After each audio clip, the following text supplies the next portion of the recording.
I lived under the belief that I would just someday marry a rich man and he would be good at finances. And then at that point, I didn't have to worry about it anymore. If you don't have the fire inside of you, get some credit cards and manufacture debt.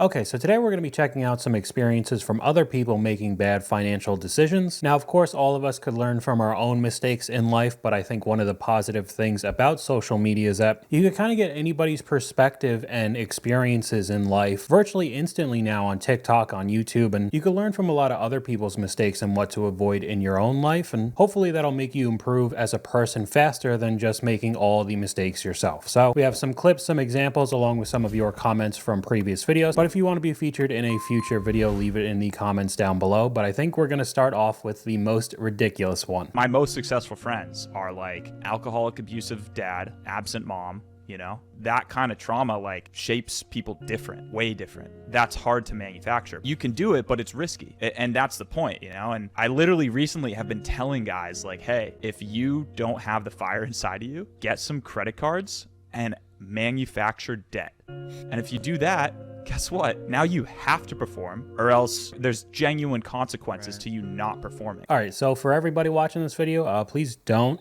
do that. I get the kind of viral TikTok clip he's trying to get out of this with, I actually had to look this up to get it dead right, but the quote, "It's hard to get up and do road work at 5 a.m. if you're sleeping in silk pajamas," type of, you know, you got to manufacture the trauma, the hardship in your life and force you to work and force you to provide, I guess. So apparently this guy's advice is to just immediately destroy your financial future and hope to God that you have the intelligence to be able to recoup that money and make a business, maybe content creation, I don't even know, something to generate tons of money to get you out of it. But for anybody legitimately trying to do it, I would say a overwhelming majority would just end up becoming one of the people I talk about in my debt videos. So yeah, probably not the best financial advice for anybody to do. Pretty ridiculous, honestly, but we're going to switch over to something that I bet we're going to see pretty soon in the future, especially with what has happened in the crypto market lately. In 2020, I got involved in a Facebook group for cryptocurrency, and these people were like professionals at making you feel like you were part of a family. They really made me feel like we were all going to rise together, like we were all going to just like become millionaires overnight. Like this was for the small people, this was for the little people, this was for the poor people kind of thing. There were a lot of posts about how people had done this before, like people would post their like expensive cars and stuff like that.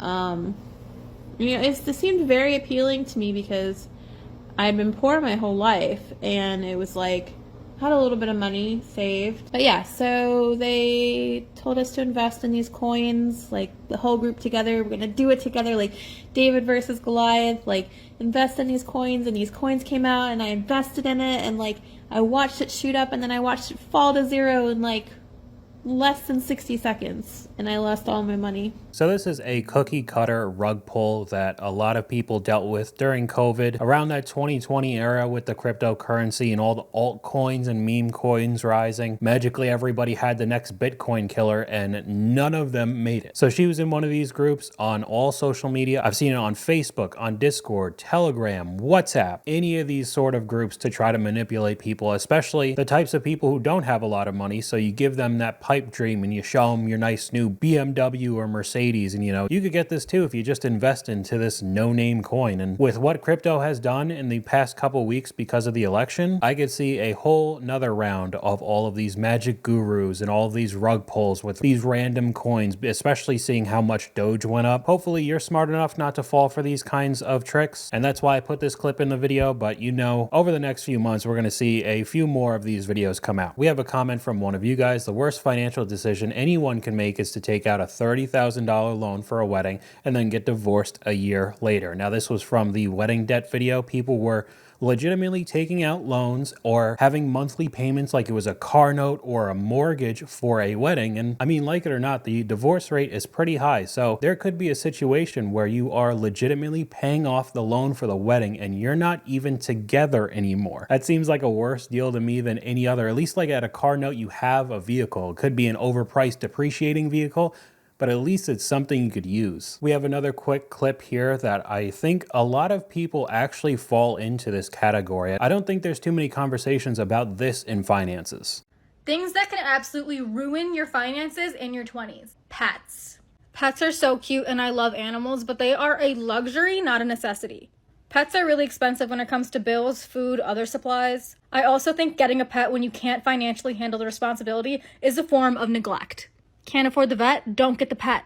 Now, I don't want to say it's on the rise because I haven't seen any statistics talking about it. However, we could talk about a couple generations ago, of course, the American dream. You have your own house with a white picket fence. You have like a lab, a couple of kids, a family. We've heard it a million times, but it's become increasingly more difficult to achieve that. People are also single and either don't want to have children or don't have enough money to raise them. So they end up owning pets and kind of taking care of it like their child. Now, I don't think it's unbelievably expensive to have a pet, but it's definitely not cheap. I do agree with her form of neglect, especially with people we've seen in previous videos. There was a woman on the financial audit, which is not a good sign in the first place, who I think spent $6,000 on her dog. And being on that show means she was not in the best financial situation. We saw another one where a woman was talking about her debt, and on a whim, she just ended up buying, I think it was like a $4,000 to $5,000 parrot. Because I guess it's just okay to make that decision in a single afternoon and now have an animal that's ungodly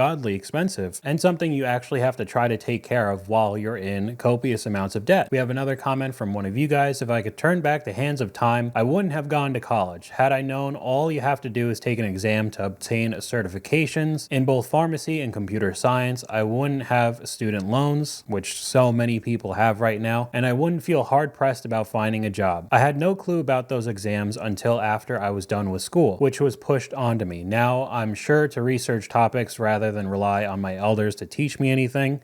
There are always other options. And I could go back to when I was 17 years old in high school. I knew nothing about the world. I 100% agree. It's your parents or the teachers or the counselors, just older figures in your life, basically tell you what to do, and you do it because you know nothing else other than going to school every single day. Like, what else have you done? Maybe you've had a couple jobs in your life during high school, but no real world experience. So I think one of the positive things about sites like TikTok, where short form videos are very popular, is that you get many people from the younger generations watching the millennials or Gen Xers talk about their life and their experiences, and maybe you could shape and change the pattern of their lives if they don't really know what they want to do either.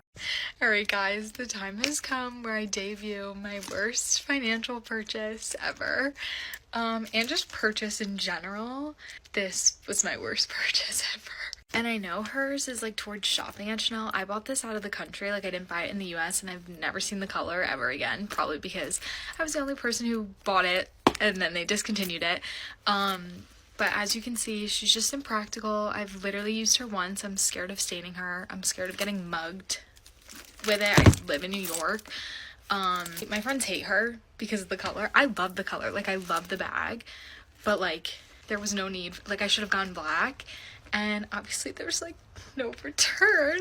So if anyone wants her, literally I love her and she's basically brand new, please buy her from me. All right, so we got a lot of things to go over there. I don't know how much Chanel bags are. I don't know if they're in the high hundreds or they're in the thousands. She didn't say how much she legitimately paid for this, but I just think it's so odd to spend so much money, especially when she knew that the color wouldn't match any of her outfits, or she's afraid of getting it dirty out in public, which is where you're supposed to wear it, or her being a target for somebody because she lives in New York City and she could get mugged. Like, where are you actually going to wear this item? The other thing that I think is odd that I see sometimes with vehicles is calling an inanimate object by like he or she, as if it's like a real human being. It's just an object. People do it with cars all the time. I don't really get it. It's just a utility. Maybe it's a luxury utility. And I know people's excuses are like they take care of their vehicles and, it's like they have a name. It's almost like it's a part of the family, but it's not like you're not allowed to take care of vehicles and just still think of it as a utility or a machine. But I guess some people also do that with purses. I don't know. Maybe it's just the consumerism in the US making items more important than they actually are. But one saving grace that I think she could have is that If it was legitimately a very odd color that she never saw before and it was discontinued and it's in that good a shape because she never wore it because she thought she was going to get mugged, she can most likely resell that online to somebody who loves that super expensive limited edition luxury items. She could probably actually make money off of it if it is legitimately the situation. So hopefully at least she has one sort of out from it, but I think a lot of people will end up doing that. Maybe they do it as a gift for themselves. They buy some sort of luxury item that's way more expensive than it should be, and then they don't even end up using it because they're scared of it falling apart when they actually use it in public. It seems very odd to me. We have another comment from one of you guys. I made a big mistake buying solar panels. It was supposed to be 5 panels on the front of my house for $18,000. They did the front and back and cost me $30,000. What a scam. Overall, my electric bill is $45 to $50. Now, I don't know how much cheaper that actually is than what it was before, but I think that extra $30,000, you're going to have to use quite a bit of electricity to even out that money. But another thing that I saw with solar panels and why so many people dislike it is that the technology gets better pretty consistently. So say if you get solar panels on your house, in 5 years, most likely it'll kind of be outdated, but it's not like they just give you the newest model for free. So you're going to have to repay for that with it already being 5 figures to put it on your house. Along with it being in MLMs, I know the door-to-door solar thing is a very popular MLM tactic. Just a whole messy situation. I don't want to be a part of it at all. Unfortunately, this guy lost $30,000 because of it, but actually not as bad as the next clip. What's the dumbest financial decision you've ever made? My car, How much did it cost? $80,000. Ooh, what's your car payment on that? Like, I paid it off. It was all the money I had. Emptied out the There's bank account. nothing left. What kind of car is it? M4 competition. Kind of worth it, I'd say. So this is all too common with that exact demographic, the younger adult males who maybe socked away a whole bunch of money for a couple years and then spent all of their money on a vehicle. I don't care if it's the M4 competition. It's more desirable than getting like a 430i, still going to depreciate. And now you have absolutely no savings. But I think one of the reasons why this happens so much is that you could see the comment section and they are just glazing this dude. You could sleep in an M4 competition, but you can't race a house. M4 competition is definitely worth it. This dude passes the vibe check. The M4 competition is my all-time favorite car. Really? BMWs are just gorgeous. Out of all cars, the Bucktooth M4, that's your favorite car of all time. Really? It's much easier to say that when you didn't shell out the $80,000 and then all the maintenance that comes with having a vehicle like that. But so many guys want to just have that validation of, oh, that's a pretty nice car, and apparently it's worth losing $80,000 and having absolutely no money to your name. Pretty crazy trade-off if you ask me. It's some big financial mistakes that I'm never gonna recover from. Not dancing on TikTok in 2020. Actually crazy all the bread that I missed out on. Not renegading like my life depended on it. As a matter of fact, I should have started in 2018. Really get a head start on it. Not starting YouTube in 2010. That kid who reviews toys, he literally schooled us all, bro. The kid got $30 million before he even took his first driving exam, bro. Like, that should tell us all something. They have not buying a house in 08. Like, I was somewhere in preschool doing nothing when I should have gone to work, bro. It's a lesson for us all to learn from. Okay, so this clip is a little bit more comedic, but I did want to put this in because I bet many people are thinking this now, especially over the past 4 to 5 years. It's always the, oh, I should have done this, I should have done that. We're in so much of a worse situation. I'd be so much better if I bought a house before COVID, or of course, we all bought Bitcoin 10 years ago. We'd all be millionaires, right? Maybe some people are regretting going to school. I'm seeing that a lot more, but I do understand looking back on the past and learning from your mistakes, but kind of sitting and wallowing in that despair, I guess is a way to put it, will just make your life worse overall because you'll constantly be thinking of, oh man, I could have made so much more money doing this, or I could have gotten a better degree, or I could have been like the next Charlie D'Amelio, or the next, I think it was like Ryan's Toy Reviews, influencer content creator type of person. Maybe thinking that way and then moving on forward with your life could be pretty positive, but just sitting in that constant loop of, oh, I should have done this, I could have gotten in better shape, maybe I could have been a professional athlete or something like that, right? Will just overall make your life worse. We have another comment from one of you guys. One of the worst financial decisions would also be involving yourself in an MLM. Never do that. If someone ever contacts you about that, run. Now, I've talked about some MLMs scattered throughout my videos. I haven't made a dedicated video about it yet, but it does seem to be evolving. It's not like the Mary Kay cars back in the day, or I think like door-to-door knife salesman was pretty popular a while ago. Same thing with the solar panels, like we said earlier. Now I'm starting to see Indeed, like job application scams, where they try to make it sound like it's a normal job and you actually go and work for these companies. It ends up being an MLM. It's just different ways to recruit because more people are starting to realize how much of a scam it actually is. So they're starting to evolve also. Okay, let's talk about the worst financial decisions I've made so far in grad school. Okay, so the first one I feel like is pretty common, but it's a really bad one, and I felt like I overspent on furnishing my apartment. Even though my apartment came furnished, I wanted a Pinterest dream apartment. Definitely would not do that again. The next one is under budgeting for conferences. I don't know why no one told me this, but going to a new city for 2 to 3 nights is expensive. Whatever money you budgeted for that conference, double it. And the next one, it hurts my heart to say, but honestly, it's getting a dog. Now, don't get me wrong, I would literally not give up having a dog, and I know a lot of people are anti getting a dog in grad school, but I feel like it's been the singular best thing that I've done for my mental health, but that does come with some financial downsides as well. I cannot tell you how much I've spent on vet bills so far, so definitely not my wisest decision to use my broke grad school days to get a dog, but, well, it's a sacrifice I'm willing to make. And last one's just petty, but I should have been spending less on Ubers. I could have been taking the bus. Public transportation is great, folks. Use it.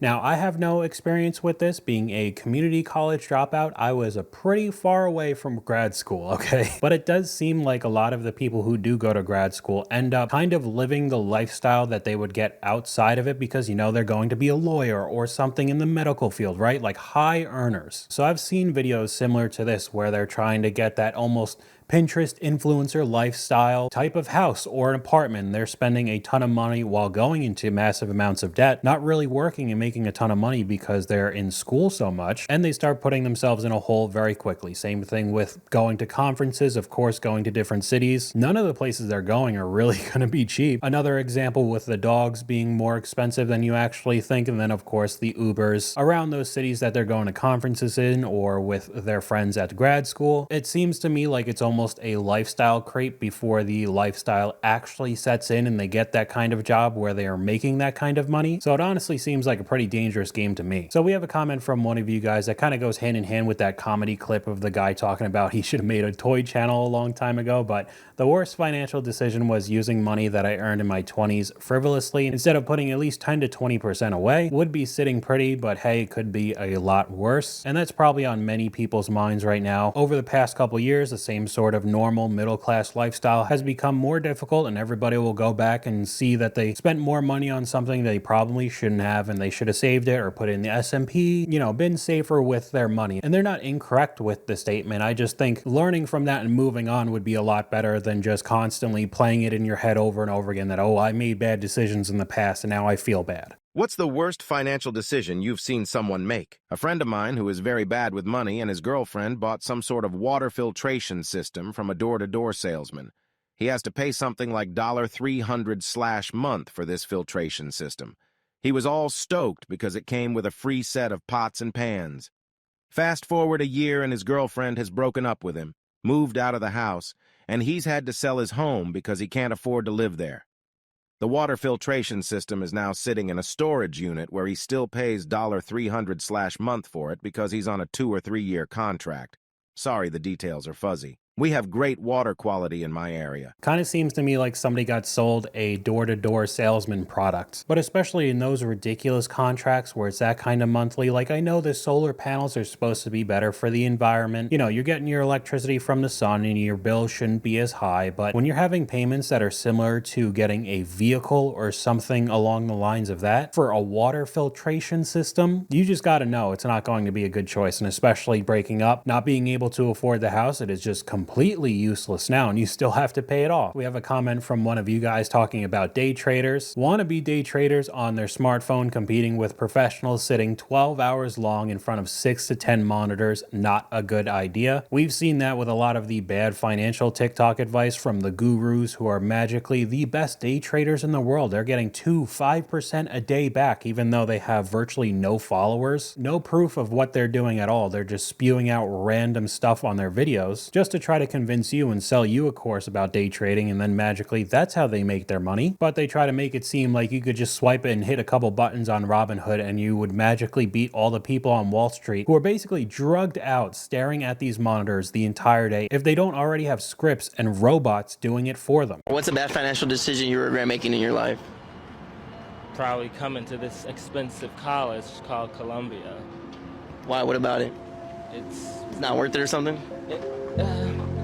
I hope it's worth it, but for now, I'm kind of figuring that out, if it's worth it or not. Right. And what are you going to school for? Theater acting. Do you take out any student loans for that? I did not.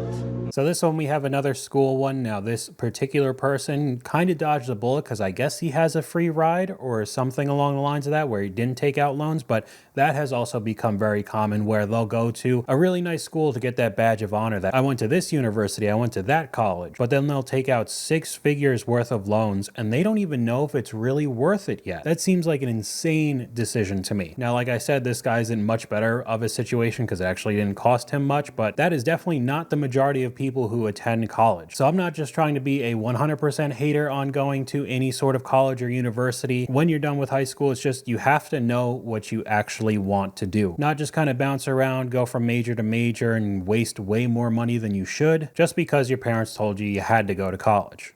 About a year ago, I was in 10 grand credit card debt. I had maybe a 570 credit score. I had collection agencies that were after me. I just wasn't in a good financial place and I didn't want to accept responsibility that it was my fault that I was in this place. I lived under the belief that I would just someday marry a rich man and he would be good at finances. And then at that point, I didn't have to worry about it anymore. It just would become his responsibility. Now, unfortunately, this has become very common with a lot of people we've seen in crazy debt. Overall, just not taking accountability for their actions because they believe that their student debts are going to be called off by Biden. Or they could rack up 5-6 figures worth of credit card debt, buying whatever they want, going on whatever vacation, and then they could just hit the bankruptcy button and reset and be completely fine and just do it over and over and over again. Or in her situation, marrying somebody who's rich, and then I never have to worry about finances again. And especially in today's age where more and more people are staying single, all the accountability and all the responsibility for your life is just on you now. The worst financial decision I've ever made. I talk a lot about my finances on this channel, but I too make mistakes. My first job out of college was at a large startup here in the Bay Area. This is the job I had before I joined Brev.dev. As part of my pay, I had cash compensation, which you've probably heard the numbers, they've become memes like 157, 171, etc. And then I also had stock options.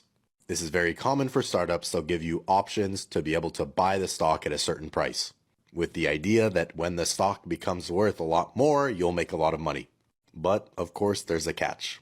If you ever leave the company, like I did in January to join Brev.dev, then you have 90 days to exercise your options, meaning you have to pony up your own cash to buy the shares at the price that they've given you the right to buy it at, or they disappear. I decided to purchase all the shares that I had vested at that point, which was around $20,000 worth. Not even 6 months later, that company got acquired. But not every acquisition is actually a good thing, like in the Brev.dev case. This acquisition was basically an admittance of defeat. Investors in the company have what are called preferred shares, meaning they get their money back first in any kind of liquidation event. Well, in this particular case, the company sold for less than the total amount of money it had ever raised, meaning I threw that $20,000 directly into a dumpster fire. Of course, I wouldn't have made this decision if I couldn't afford to lose that money. That's like rule number 1 of making risky investments. But of course, it still does sting to lose that much money. So I think a lot of us, when we hear about stock options in companies, there's always that story of somebody with a normal job, just net worth exploding because of it, because it's the next Facebook or that level. Like, I think one of the most recent ones is how much Nvidia stock has gone up over the past few years. And a ton of the people who work there are unbelievably rich because of it. But there are always two sides to this situation. And unfortunately, they lost $20,000 on a company that just fizzled out, basically disappeared. It wasn't going to be the next tech giant, and that could end up hurting a lot of people. I mean, I guess he was able to take that $20,000 hit, but I definitely would not be happy if I lost $20,000 from my old company. And then we have the last clip here, which I think is a lot more common than many people think. Guys, I actually just paid $7 for permit coffee without cream or sugar. This shit is nasty. It's at 39 cents, but like per ounce. I thought I meant for the whole thing because it was an apartment. It's gross. Now, I don't like coffee. I just don't like the taste of it at all, but my girlfriend ends up getting Starbucks, and I don't want to say that it's like a 50-50, but there's a good percentage where she gets basically the same drink every single time. And there's a good amount of the time where she just doesn't like the taste of it. They just didn't make it right, which I think is nuts. You're paying like $6 for a drink. I think hers was even more. So if you go to any of the other like yuppie coffee places that are the step above Starbucks, it'll be even more expensive. And it's not even a guarantee that it'll taste as good as the last one. Now, I stopped drinking Monster because I knew the caffeine was affecting me, but at least when I opened up the Monster can, it was the exact same taste every single time. There was nobody making it that could possibly mess it up. I just find it really odd where it's almost a crapshoot. You're going to spend a ton of money on coffee and it might not even be good. So let me know any of your financial decisions in the comments down below, but that's all I got for you guys today. YouTube thinks you'll like this video popping up on screen right now, but hopefully you guys enjoyed this video. If you did, please leave a like and I'll talk to you guys later.